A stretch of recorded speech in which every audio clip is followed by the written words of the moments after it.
Assalamualaikum warahmatullahi wabarakatuh. Kali ini kita akan belajar bahasa Indonesia tema 7, teks narasi sejarah. Berikut ini merupakan contoh dari teks narasi sejarah atau teks cerita sejarah. Apa itu teks cerita sejarah? Teks cerita sejarah atau teks narasi sejarah adalah teks yang menginformasikan suatu peristiwa sejarah. Peristiwa sejarah tersebut dituliskan sesuai dengan fakta. Menulis informasi dari teks narasi sejarah.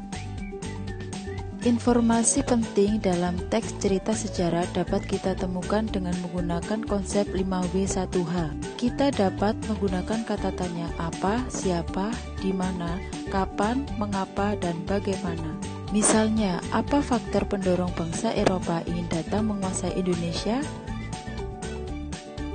Menemukan kosakata baku dan kata serapan pada bacaan teks narasi sejarah. Kata baku adalah kata yang digunakan sesuai dengan kaidah bahasa Indonesia yang berlaku pada saat ini dan sesuai dengan pedoman ejaan bahasa Indonesia atau PUEB. Sedangkan kata serapan adalah kata-kata yang bermula dari bahasa asing yang sudah disesuaikan dengan bahasa Indonesia dan sudah diterima oleh masyarakat umum. Kata baku dan kata serapan dapat kita cari artinya di dalam Kamus Besar Bahasa Indonesia. Berikut ini contoh kata baku dan kata serapan.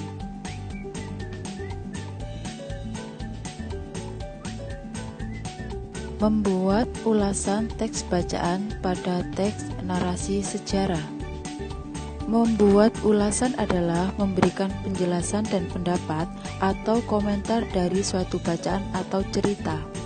Manfaat membuat ulasan adalah agar informasi penting dapat tercatat sehingga kita lebih mudah memahaminya. Menyampaikan kembali informasi dari teks narasi sejarah.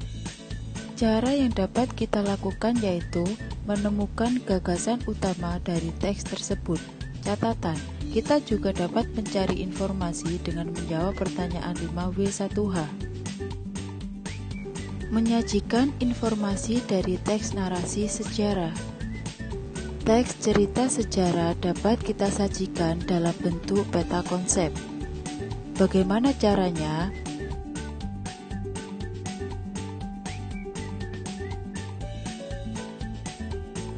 Yang pertama, tentukan ide pokok.